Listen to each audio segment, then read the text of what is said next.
दर्शकों को फिर से बता दूं, मध्य प्रदेश राजस्थान में पोस्टल बैलेट की शुरुआती गिनती में कांग्रेस पार्टी बीजेपी पर बढ़त बनाए हुए है। मध्य प्रदेश देखिए 81 और 63 का स्कोर है कांग्रेस वर्सेस बीजेपी। अदर्श 6 80 और 68 हो गया। अब बीजेपी देखिए, जैसे मैंने पहले कहा, पोस्टल बैलेट में भी बीजेपी अब धीरे धीरे कांग्रेस के मुकाबले खड़ी होती नजर आ रही है। 8:30 बजे ईवीएम खुलनी शुरू हो जाएंगी और उसके बाद हो चुका है मन। और बस 8:27 मिनट है, 3 मिनट बाकी हैं। जैसे ही ईवीएम खुलेगी उसके बाद तो गोली की रफ्तार से आंकड़े आएंगे और वो ज्यादा स्टेबल होंगे।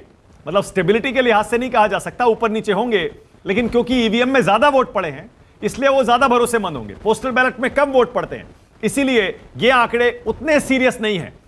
राजस्थान देखिए 76-67 close fight, Madhya Pradesh 80-68 close fight, Chhattisgarh 44 और 28, यानी बीजेपी छत्तीसगढ़ में भी अब धीरे धीरे आगे बढ़ रही है। लेकिन तेलंगाना में कांग्रेस पार्टी ने बीआरएस पर बड़ी बढ़त शुरुआत से ही बनाए हुए है। बीआरएस कांग्रेस के मुकाबले नहीं आ पा रही है। शीतल, आपका कमेंट शुरुआती इन रुझानों पर? शुरुआती रुझान है, आप लोग सही कह रहे हैं कि बैलेट बॉक्स अभी खुल रहे हैं, मतलब 2-3 मिनट बाद खुलेंगे, तब उसके बाद सही रुझान आएंगे। अभी जो रुझान है इनमें बहुत ऊंच नीच होता है। कई बार ऐसा हो जाता है कि बिल्कुल चमत्कृत करता है। शुरुआत में तेलंगाना में कुछ चैनलों पे आ रहा था कि बीजेपी आगे चल रही है, तो ये चमत्कृत करता है शुरू में जो ये मतपत्र खुलते हैं इस तरह के वाले।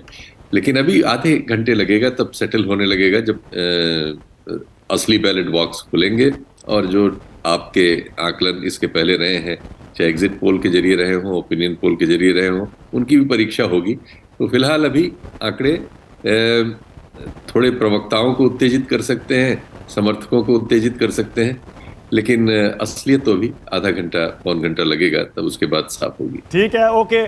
अब एक स्टूडियो में छोटा सा एग्जिट पोल कर लेते हैं। संजीव, सुकेश, मैं और अनंत विजय को भी जोड़ लेते हैं। हालांकि अनंत ने, क्योंकि बाकी तो पार्टियों के प्रवक्ता हैं, अनंत ने तो बता दिया मध्य प्रदेश राजस्थान में वो जो बीजेपी की जीत की भविष्यवाणी करते आ रहे हैं वो उस पर टिके हुए हैं। अनंत, आपका छत्तीसगढ़ और तेलंगाना के बारे में क्या कहना है? वहां कौन जीत रहा है?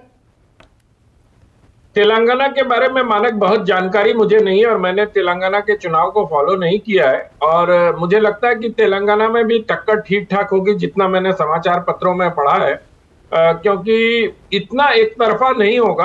कुछ सीटों से किसी की सरकार बन सकती है, लेकिन छत्तीसगढ़ में मुझे मेरा जो आकलन है, छत्तीसगढ़ में बहुत गया नहीं, रायपुर और बिलासपुर 2 जगहों पे जाके आया हूं, तो मुझे छत्तीसगढ़ में भी जिस प्रकार से अनुमान लगाया जा रहा था कि भूपेश बघेल एकदम से थंपिंग मेजॉरिटी से आ जाएंगे और बीजेपी में कोई नेता नहीं है और कोई संगठन नहीं है, मुझे लगता है कि बीजेपी 40 से 42 सीटों के आसपास बीजेपी को वहां रहना चाहिए। 40 उनका वो है, मध्य मार्ग है, ऊपर 2 सीट और नीचे 2-3 सीटें जा सकते हैं। ओके, और कांग्रेस पार्टी के लिए छत्तीसगढ़ में, यानी अनंत विजय कह रहे हैं कि कांटे की टक्कर हो सकती है। तेलंगाना के बारे में ज्यादा कुछ नहीं कह सकते।